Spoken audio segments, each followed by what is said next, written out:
Magandang araw mga kakotsero. Ito na naman po ang inyong lingkod na si Jigs na magbibigay sa inyo ng giya ngayong araw ng Biyernes. Ngayon po ay July 4, 2025 at meron po tayong 7 magagandang karera. Ang start time po natin ay alas 5 ng hapon. Uulitin ko po, itong aking giya ay purely review and analysis ko lamang at walang halong information. Simulan na po natin. Race number 1. Dito po magsisimula ang winner take all. 3-year-old and above maiden race, non-placer. Distance is 1,400 meters. Itong karerang ito, mukhang magkakadihaduhan, anybody's race po ito. Po itong karerang ito. Bagamat galing sa segundo na karaan to, Shadow of Sipokot. Pero ako, nakukursundahan ko po dyan, yung dihadong numero 9, 911, Napapatubayan ni NC Lunar. Sa tingin ko, malaki tsansa niyan.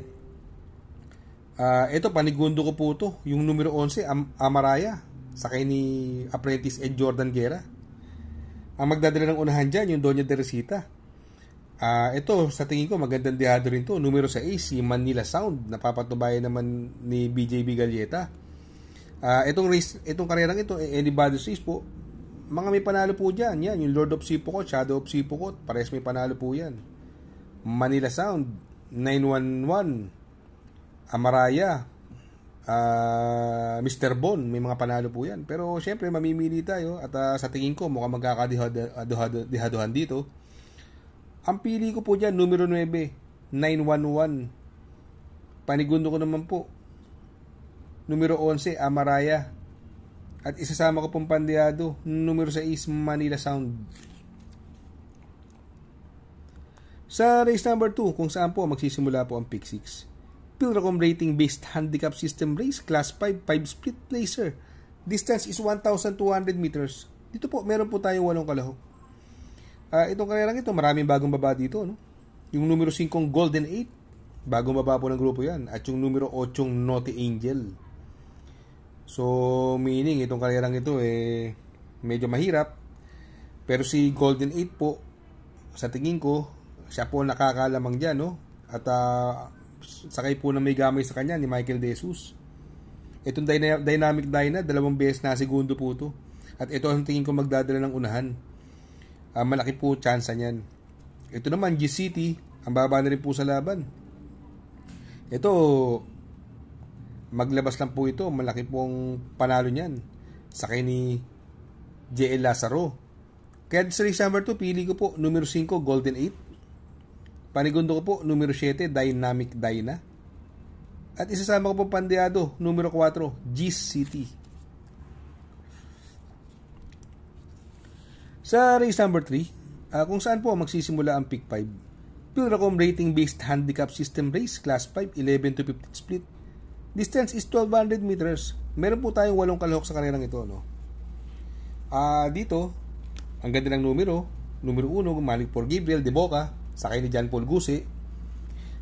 Sa tingin ko, yan ang mauna.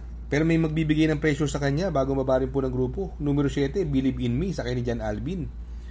Kung hindi magkakabigayan sa unahan to, Papabor, ito laging in the money. Numero 6, Majestic Star, napapatubayan JD Calagos. Sa tingin ko, yan po ang malaki tsansa dyan. Kaya sa race number 3, ang pili ko po, numero 1, Money for Gabriel.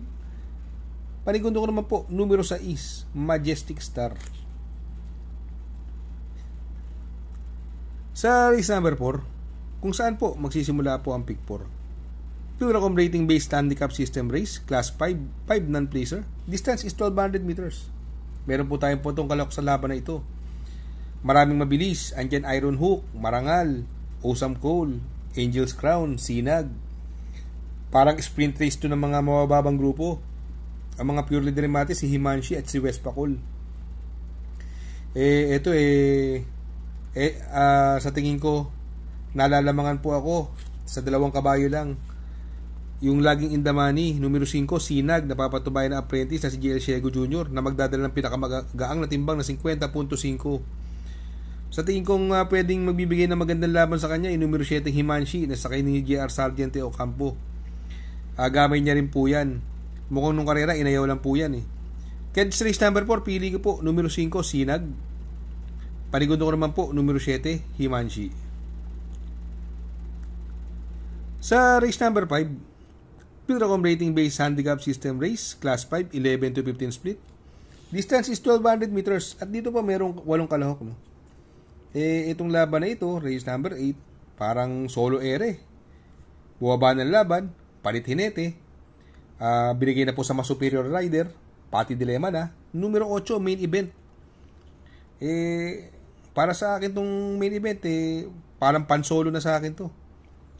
Sobrang nalalamangan po ako dyan. Kaya sa race number 5, solo ko na po yan, numero 8, main event. Sa race number 6 sa penultimate race, Pilracom rating based handicap system race, class 4, 16 to 21 split. Distance is 1200 meters. Dito po meron po tayong 8 kalahok. At sa karerang ito, anybody's race po ito. May mga panalo dyan, Lucky Strike na imported, sakay ni JT Pabilik, binigay na kay JT Pabilik, no? Service Deluxe, sakay ni JL Shego, Cats in the Cradle na pwedeng piliting mauna, kaya lang andyan yung Doña Chichay, may panalo rin po yan, Doña Chichay, no? Bohemian, lagi in the money, at gamay na gamay ni Jan Alvin, na ipanalo niya rin yan.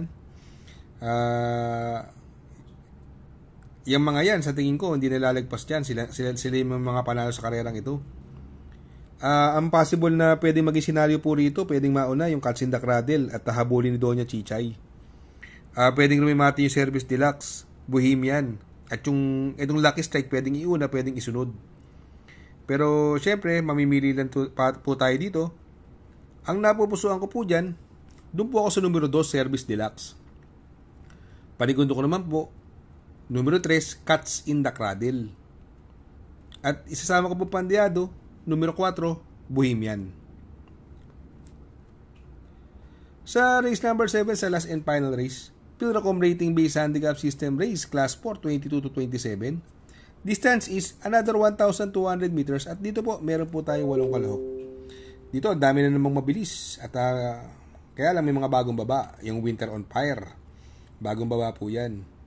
Pero napakaraming sprinter po rito. Andiyan si Take a Chance, Benji's Blair na galing sa panalo, pwede mag-umento. Runway 10, ang bibilis po niyan. Pero syempre iba ere ng Winter on Fire at gamay po ni Jeffrey Bakaykayan. Ibang klase lundag niyan eh.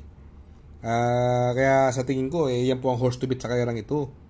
Ang mga pwedeng lumimate, yung Trumpeter. Itong si Trumpeter, alam naman natin ang lakas ng tinalo niyan at kasasaya lang po niyan ng Grand Copa nakaraan. Si Trumpeter. Kaya lang, magdadala po ng 57 ng timbang, sobrang bigat. Pero may panalo pa rin po yan. Kung kukuha po kayo ng dihado, pwede pong pandihado yung numero 1, Winged Heart. Sakay ni Louis Lunar. Pwede pong iuna yan, pwedeng isunod. Nung huling nanalo po yan, sinunod lang po yan, Winged Heart. Nakadihado po yan. At ito namang attractive, force bagong baba po, sakay ni Pati Dilema. Kaya lang parang hindi ko nakukursundan ng condition kahit sobrang baba sa laban. Kaya dito sa race number 7, kung mamimili ako, doon po ako sa numero 7, Winter on Fire.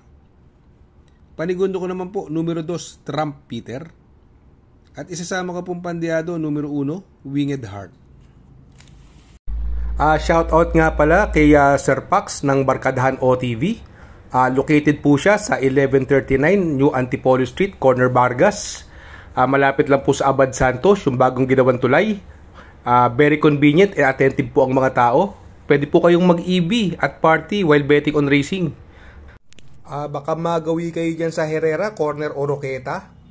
Andyan po ang Pipay's Halo-Halo. Ang isa sa pinakamasarap na halo-halo at homemade lahat ng ingredients po dyan, Ultimo Ice Cream. Tabi lang po yan ng Pares at tatapat po ng Kapihan. Shout out kay Sir Arnel Mendoza. Please support his channel. Shout out po Sir Arnel Mendoza. Good luck mga kakutsero. Sana po matapat ang ating giya at yung mga nakasunod. Sana po ay magsitama po kayo. Ako yung makikiusap lamang at makikisuyo sa inyo na please like, share, subscribe, and hit the notification bell para update kayo sa aking mga giya. Good luck po and happy racing.